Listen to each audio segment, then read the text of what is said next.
मुझे शक है कि अक्षय अपने पेशे के साथ बेईमानी कर रहा है। बेईमानी? वो सामने वाली पार्टी से रिश्वत लेकर हमारे फेवर में चल रहे केस को कमजोर कर दिया उसने, और हम केस जीतते जीतते हार गए। मुझे तो अक्षय में कोई काबिलियत नजर नहीं आती। अब तुम कह रहे हो तो इससे तो मैं अंदाजा लगा सकती हूँ कि तुम कितने काबिल इंसान हो। इनसे कर्जा लिया और अपने घर का पता ठिकाना तक नहीं बताया। मैंने आपसे कर्ज लिए या पैसे ऐंठे? बिल्कुल नहीं साहब, हम तो आपको जानते तक नहीं। आज मैं बहुत खुश हूँ। आज मेरे होने वाले पति के यहाँ हम सब डिनर पर जा रहे हैं, इसीलिए मैं चाहती हूँ कि तुम भी हमारे साथ चलो। अरे नहीं नहीं, मैं नहीं आ सकती। अरे मैं तुम्हें फोन मिलाने वाला था, तुम आ भी गए। अब सब लोग रेडी हैं तो फिर चलते हैं। अरे रमेश का तो पता ठिकाना ही नहीं है। रमेश ने कहा है कि वो आएगा तो वो जरूर आएगा।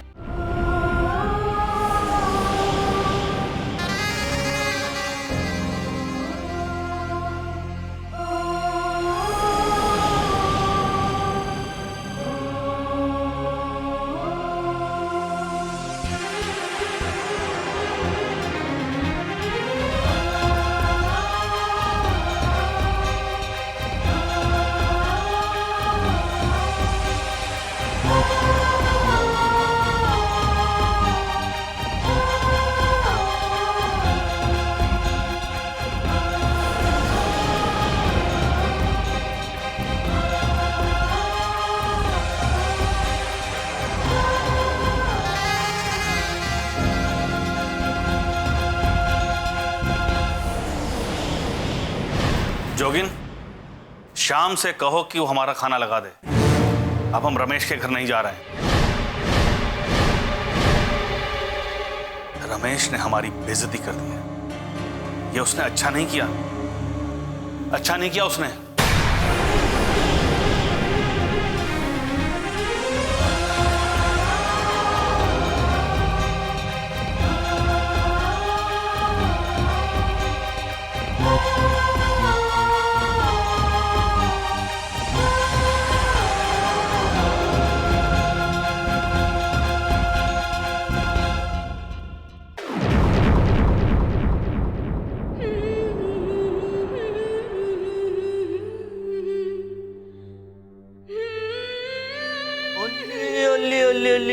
मिली हिम कब तक लोती रहेगी ना हंसेगी बेटा चोलवे ना। अरे बेटा रोते नहीं है, तू रो क्यों रही है? अच्छा रमेश नहीं आया ना? ना आए, अरे भाई किसी काम में फंस गया होगा वो। रमेश को फोन करके बताना चाहिए, फिर वो क्यों नहीं आया? हाँ ये बात तो तुम बिल्कुल सही कह रही हो। इस मामले में तो गुनहगार है वो, इसकी सजा मिलनी चाहिए। मैं दूंगा उसे, इसकी सजा मैं दूंगा, लेकिन मेरे अलावा कोई उसे कुछ नहीं कहेगा। मैं डांटूंगा उसे, बुरी तरह से डांटूंगा। लेकिन बेटा आया है, एक बात है, तुम रोना बंद कर दो, मत रो। काका अब मुझसे बर्दाश्त नहीं हो रहा है। आज अक्षय और बाबा के सामने मेरी बेइज्जती हो गई, और इतना ही नहीं, आज के बाद जोगिन भी मेरा मजाक उड़ाए। और मैं जानती हूँ कि वो रमेश को पसंद नहीं करता है। बेटा तुम ये काम भी मेरे ऊपर छोड़ दो, जोगिन को मैं ऐसा करने नहीं दूंगा। रही बात अक्षय की, तो अक्षय का मुझे इस घर में आना जाना बंद करना पड़ेगा। मैं देख रहा हूं वो हमारे यहाँ के मामलों में कुछ ज्यादा ही मजे ले रहा है। आज रमेश ने मुझे तोड़ दिया काका, तोड़ दिया उससे मुझे।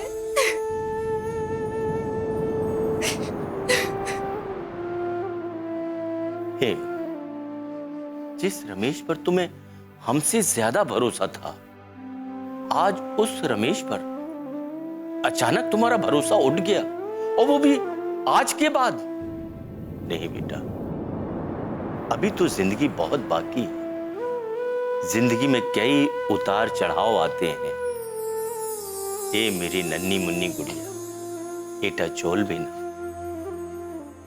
सच बात तो ये है काका कि रमेश जब से वापस आया है गांव से, मैंने उसमें कई बदलाव देखे।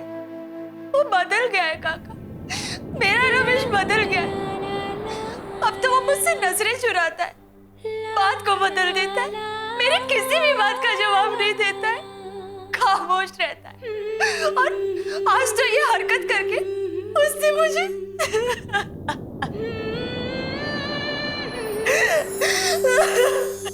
कभी कभी कुछ पेड़ ऐसे होते हैं जिनके फलने और फूलने की उम्मीद अगर ना हो तो उन्हें धीरे धीरे नहीं काटा जाता, उन्हें जड़ से उखाड़ फेंका जाता है।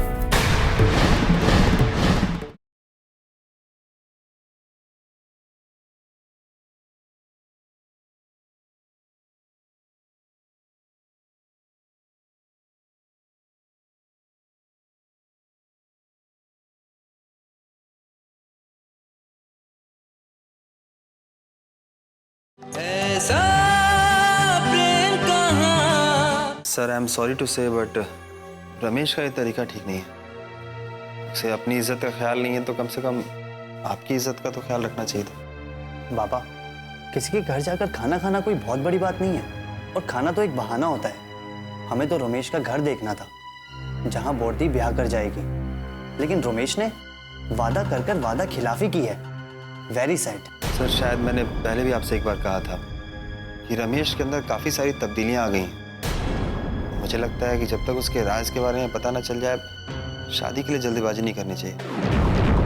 सर मेरा अधिकार तो नहीं है, लेकिन वो यू आर राइट अक्षय। अगर हम रमेश के घर नहीं गए तो क्या हो गया, लेकिन हम उसके घर जाकर रहेंगे, और मुझे लगता है कि वो कुछ छुपा रहा है। बस कह दिया ना तुम दोनों ने। अब इस विषय में इस घर में कोई बात नहीं करेगा। अरे बिना किसी के बारे में जाने जांचे परखे किसी पर इल्जाम लगाना ठीक नहीं होता। और रमेश की हकीकत क्या है ये अपने आप हमारे सामने आ जाएगी। लेकिन बाबा उस समय तक बस मेरा दिल कहता है उसकी कोई ना कोई मजबूरी है।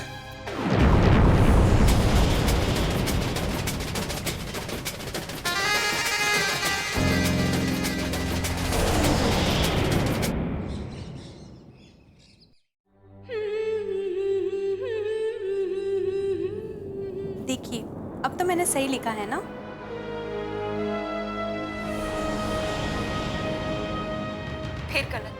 फिर गलत। आखिर मुझे तुम्हें कितनी बार समझाना होगा कि इसे ऐसे नहीं ऐसे लिखा जाता है? तो इतना आसान सा सवाल तुम्हें क्यों समझ में नहीं आ रहा है? तुम्हें हो क्या है कमला? जाओ जाकर फिर से लिखो और बार बार लिखती रहो। जाओ यहां से।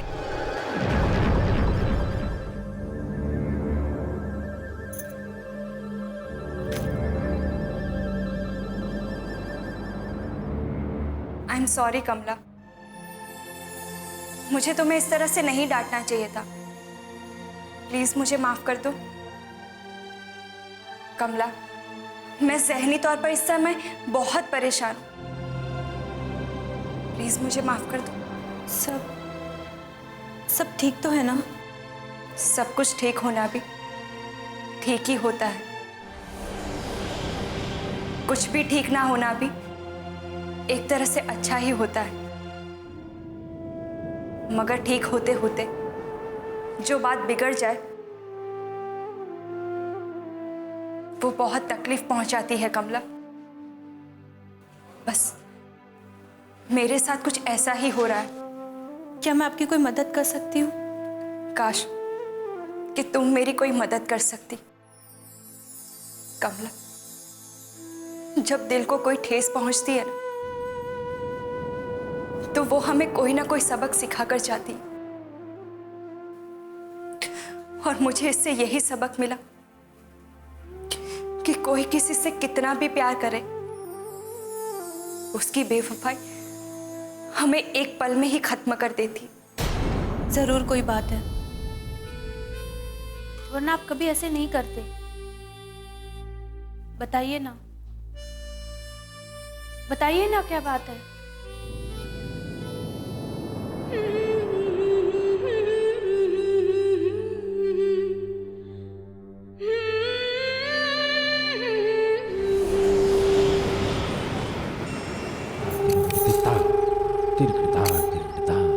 बात है, इतनी अर्जेंटली आपने मुझे बुलाया?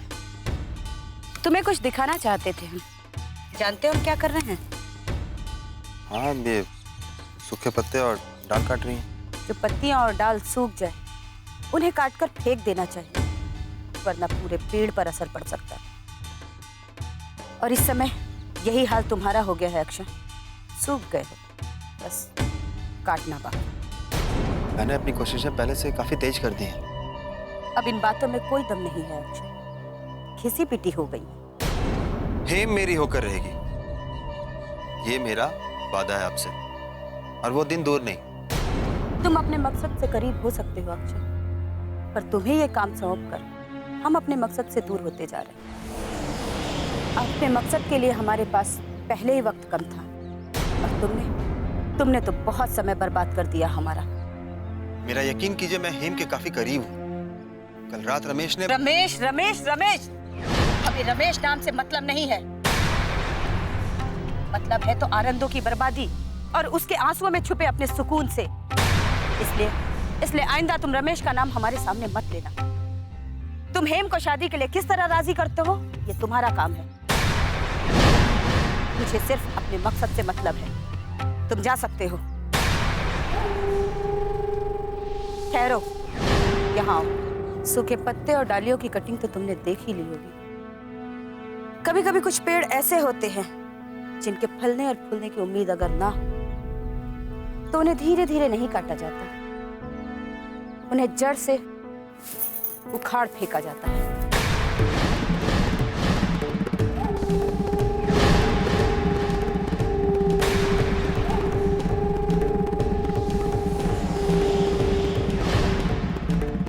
आज उसी के बारे में सोचता हूं कि अगर वो मेरी जिंदगी में वापस ना आए तो ही अच्छा है। और ऐसे में तुम्हें एक पति का फर्ज निभाना पड़ेगा, आशिक का नहीं। हेम को तो और भी लड़के मिल जाएंगे, लेकिन सुशीला का क्या होगा?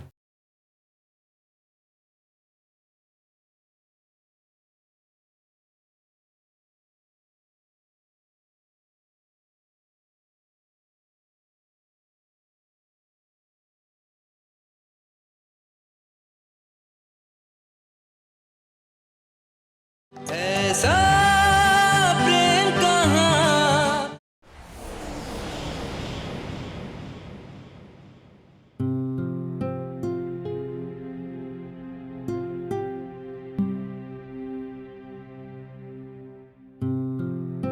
रमेश, रमेश, तैयार नहीं हुए अभी तक? ऑफिस नहीं चल रहा है क्या? हाँ, वो वैसे ही। तुम्हारी तबीयत तो ठीक है ना? तबीयत तो ठीक है बारेन, मगर वक्त ठीक नहीं चल रहा मेरे दोस्त। कल रात की गई मेरी हरकत से मैं बहुत शर्मिंदा हूं। ऑफिस जाकर लोगों को क्या मुंह दिखाऊंगा, क्या कहूंगा उनसे? ये बात तो है रमेश, यहां तक कि आनंदो सर क्या सोचेंगे? हेम के दिल पर क्या गुजरी होगी। वहां सारे लोग मेरा इंतजार कर रहे थे। अरे वहां जाना तो दूर, मैंने फोन तक नहीं किया। बहुत शर्म की बात है बारेन। इस बात का सबसे ज्यादा फायदा उठाएगा अक्षय। और वो चाहता भी यही था।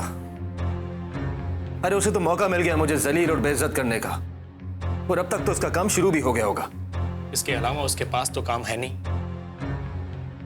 यार मैं यही सोच रहा था कि अगर मैं नया घर ले भी लेता हूं और वहां आनंद सर को बुला भी लेता हूं, मगर डर इस बात का है कि अगर हेम वहां कमलों को लेकर आ गई तब मैं क्या करूंगा। वक्त के साथ तुम्हें अपना मंसूबा बदलना चाहिए। इसी वक्त का तो रोना है यार। एक एक दिन मुझ पर क्या बीत रही है मेरा दिल ही जानता है। वो तूफान तो थम गया, मगर मेरी जिंदगी का तूफान थमने का नाम नहीं ले रहा है। रोज एक नई तबाही ला रहा है। ये एक ही सूरत में थम सकता है, अगर मुझे कमला का पति मिल जाए बस। रमेश, कमला का पति मिल जाना तुम्हारी समस्या का हल नहीं है। ये मत भूलो कि तुम्हारी जिंदगी में एक और लड़की है, तुम्हारी पत्नी सुशीला। अगर वो आ गई तो? इसी बात का तो रोना है यार। ये मेरी बदनसीबी है कि जिस लड़की के साथ मैंने 7 फेरे लिए, आज उसी के बारे में सोचता हूं कि अगर वो मेरी जिंदगी में वापस ना आए तो ही अच्छा है। और ऐसे में तुम्हें एक पति का फर्ज निभाना पड़ेगा, आशिक का नहीं। हेम को तो और भी लड़के मिल जाएंगे, लेकिन सुशीला का क्या होगा? इंसानियत के नाते सोचो, क्योंकि सुशीला एक गरीब परिवार की बेटी है। अगर उसका इस दुनिया में कोई है तो वो हो तुम रमेश, तुम।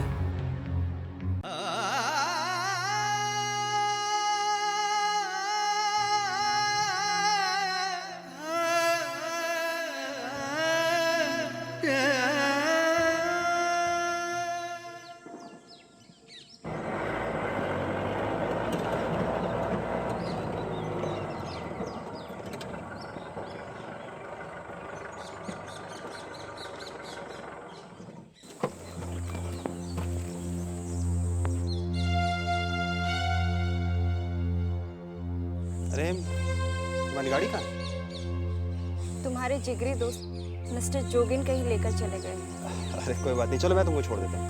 थैंक्स, मैं चले जाऊँ। अरे आओ, मैं छोड़ देता हूँ तुमको। चलो आओ, बैठो।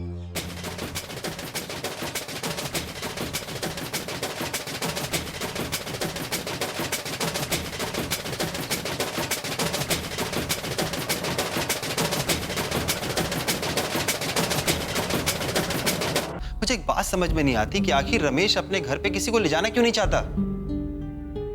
सर सच कहूं तो रमेश का घर ही रमेश की पहचान है। मेरी बातों पे ध्यान दीजिएगा सर।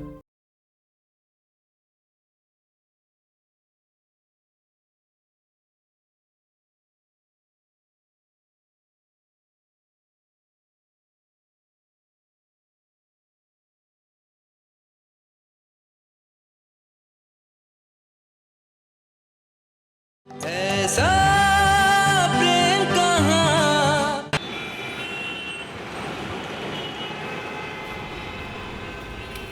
और कैसे चल रही तुम्हारी क्लासेस? अच्छी चल रही है। हेम, तुम्हारी हिम्मत और तुम्हारे सब्र के लिए दाद देनी पड़ी। महिला निकेतन जाती हो। मेरे कहने का मतलब है कि रमेश ने जो हरकत की है वो उस बारे में बात ना हो तो बेहतर रहेगा। ठीक है, सॉरी, लेकिन एक रिक्वेस्ट थी तुमसे। क्या? तुम्हारा ये उदास चेहरा मुझे बिल्कुल नहीं अच्छा लगता। मैं चाहता हूँ कि तुम हमेशा हंसती रहो, मुस्कुराती रहो, खुश रहो, क्योंकि तुम्हारी खुशी में मेरी खुशी है। एक पेंटिंग बनाई मैंने तुम्हारे लिए, देखोगी?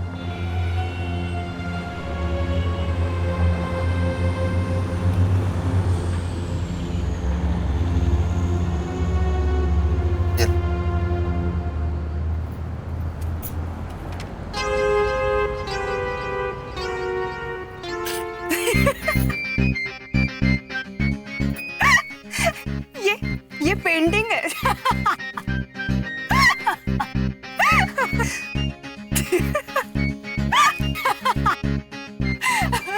बहुत खराब बनाई है ना? इसको बनाने के पीछे मेरा कोई मकसद नहीं था। मैं तो चाहता हूं कि तुम हमेशा ऐसे ही खुश रहो और मुस्कुराती रहो। बस मेरा मकसद पूरा हो गया। मूर्ख।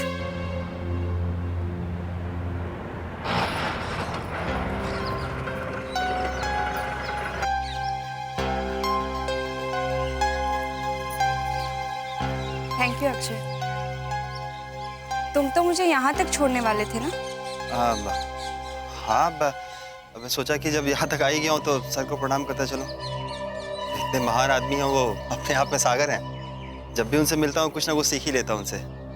गुरु के घर पे आ गया हूँ तो दर्शन कर लेता हूँ। चल। हाँ, हामी भालो। और तुम बताओ, तुम कैसे हो? अच्छा। Hello sir. हेलो अक्षय। और बताओ कैसे हो तुम? मैं बिल्कुल ठीक हूँ सर, आप कैसे हैं? मैं ठीक हूँ। और तुम दोनों एक साथ? इन्होंने मुझे घर तक लिफ्ट दी। ऑफिस से फोन आया था, रमेश ऑफिस में नहीं है। सर जरूर शर्मिंदा होगा वो। कोई और वजह भी हो सकती है। और मैं इन बातों से बेजार होता जा रहा हूँ। और रमेश के ऑफिस न आने की बात मैं इसलिए कर रहा हूँ ताकि कम से कम हमें उसकी खैरियत पता करनी चाहिए। सर उसके घर का पता चले तब तो। मैं खुद ही परेशान हो गया हूँ। और एक वो रमेश है, ना ही अपने घर किसी को आने देता है और ना ही घर का पता बताता है। फिक्र करने की जरूरत नहीं बाबा। किसी पर कोई भी इल्जाम लगाना ठीक नहीं होता, क्योंकि कल अगर वो इल्जाम झूठा साबित हो जाए तो हमें शर्मिंदगी उठानी पड़ सकती है, और ये बात ठीक नहीं है। इसीलिए इस बात पर चर्चा ना हो तो ज्यादा बेहतर रहेगा।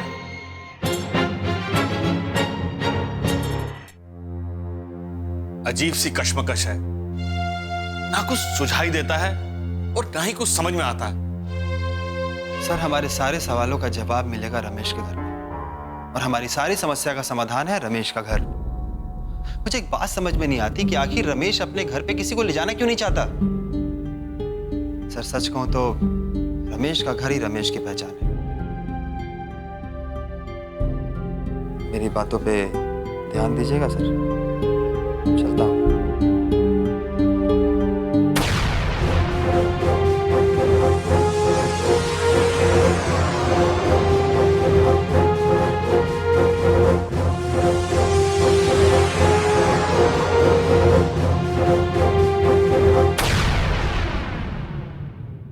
कमाल का आइडिया है सर।